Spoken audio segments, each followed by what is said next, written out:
इसका मतलब है कि जो जो एफआईआर करते हैं, लड़ाई लड़ते हैं, जो पहुंचते हैं, उनका भुगतान हो जाता है जी। इसका मतलब है कि अगर आप लोग संगठित हो जाए, जी देश भर के निवेशक अगर संगठित हो जाए जी और संगठित होकर के लड़ाई लड़ें, जी, तो आपका तो ट्रैक रिकॉर्ड कहता है कि अगर आप सिंगल सिंगल भी लड़ रहे हैं तो भुगतान करा रहे हैं, भुगतान हो रहा है। जी अगर देश भर के निवेशक संगठित हो जाए जी, तो भुगतान तो होकर रहेगा। देखिए सर, मैं इस लाइव के माध्यम से कहना चाहता हूं समस्त देशवासियों से, 13 करोड़ जमाकर्ता से, हमारे संगठन ने वायदा किया था और आज भी संगठन अपने वायदे से मुकर नहीं रहा है, कह रहा है 1 लाख जमाकर्ता किसी भी स्टेट में, किसी भी जिले में इकट्ठे हो जाए, भुगतान सुनिश्चित हो जाएगा। संयुक्त ऑल इंडिया जन आंदोलन संघर्ष न्याय मोर्चा ने जिस दिन से अपनी स्थापना किया, गरीब जनता की लड़ाई लड़ी, हर बात यही कहता आ रहा है और कह भी रहा है। हम लोगों ने अलग अलग लड़ाई लड़ी, तो तब हमारे पास छोटे लोग थे, छोटे मतलब कम लोग थे, कंपनी ने पेमेंट किया। आज वो लड़ाई का विस्तार हो गया, तो हमारे पास मध्य प्रदेश में 102 एफआईआर हैं। उसके बाद भुगतान नहीं हुआ 2022 के बाद। क्यों भुगतान नहीं हुआ? क्योंकि कारण कि एफआईआर की दायरा बढ़ गया। अच्छा, ब्रांचें बंद हो गई। और विडंबना इस बात की है कि मध्य प्रदेश में जबलपुर हाई कोर्ट ने या कंपनी के वकील ने ऐसा बात रखा कि सारे केस को ले जाकर के जिला मुरैना में शिफ्ट कर दिया। पूरा मध्य प्रदेश की लड़ाई, 53 जिले की लड़ाई अकेले मुरैना में लड़ी जाएगी और वहां सारे निवेशक अपनी एफआईआर को लेकर के अपनी बात रखेंगे, जो कि ऐसा नहीं होना चाहिए। एफआईआर जहां है, हाई कोर्ट 3 लाख मध्य प्रदेश का मुरैना क्यों रखा गया? ये जैसे काफी मुरैना मध्य प्रदेश का लास्ट बॉर्डर है। लोग परेशान होंगे, आएंगे नहीं, तो नहीं आएंगे तो पैसा नहीं देना पड़ेगा ना। अपने अपने जिले में होगा तो पैसा लगे देना पड़ेगा। अभी हमारे ग्वालियर में उपभोक्ता फोरम से ऑर्डर हुआ, करुणेश अवस्थी, मैंने पहले हमारी जो माननीय एसपी साहब से मुलाकात हुई थी 9 जनवरी 2023 को, मैं संगठन के माध्यम से मिला, मैंने अपनी बात रखी, उन्होंने हमको आश्वासन दिया कि हम आपकी बात सुन रहे हैं, हम कुछ न कुछ कार्रवाई करेंगे। 9 नवंबर शाम को 4 बजे मैं मिलता हूं और 10 नवंबर को दिल्ली से अरेस्ट, एयरपोर्ट से करुणेश अवस्थी को अरेस्ट कर लिया जाता है। अच्छा, 2 दिन के अंदर। आज वो जेल के सलाखों को पीछे हैं।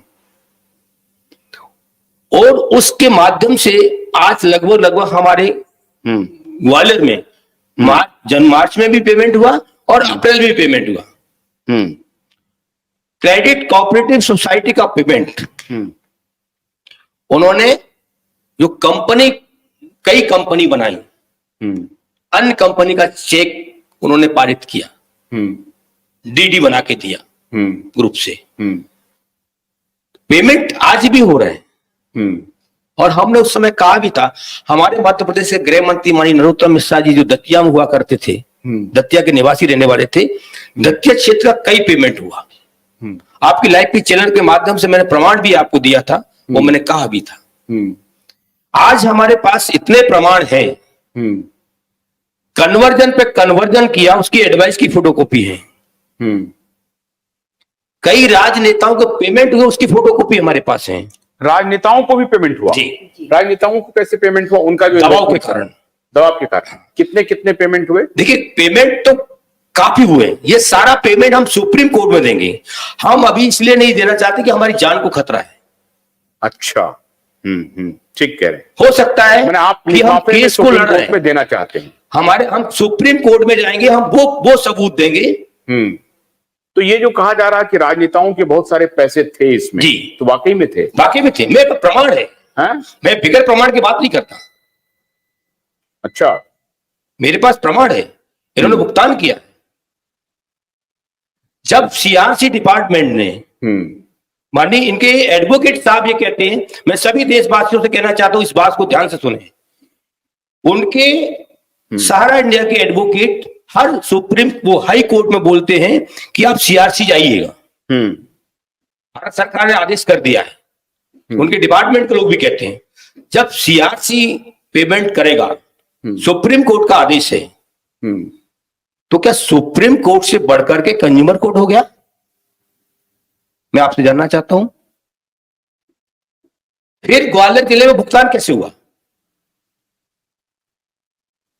भाई सबसे बड़ा सुप्रीम कोर्ट। बिल्कुल। व्यक्ति छत पे चढ़ता है तो पहली सीढ़ी चढ़ेगा। अगर ऊपर हम पहुंच गए, छत के ऊपर, लेकिन सीढ़ी को पहले कोई तोड़ दिया, वहां दे दिया, तो क्या दबाव है ऐसा? वकील का दबाव या उनके कर्मचारी का दबाव या रिश्वतखोरी? क्या मानेंगे आप? ये बात हमारी समझ में नहीं आ रही। भुगतान तो हुआ है, ये प्रमाण है हमारे पास। गन्ने की कड़ी बुनियाद, जिसे मराठी में खुडक्या और कुछ उत्तर भारत के क्षेत्रों में खुटकी भी कहा जाता है, उसे केवल भोलानाथ का 2-in-1 बैटरी ऑपरेटेड हार्वेस्टर कम ब्रश कटर आसानी से और बिना रुकावट के काट सकता है।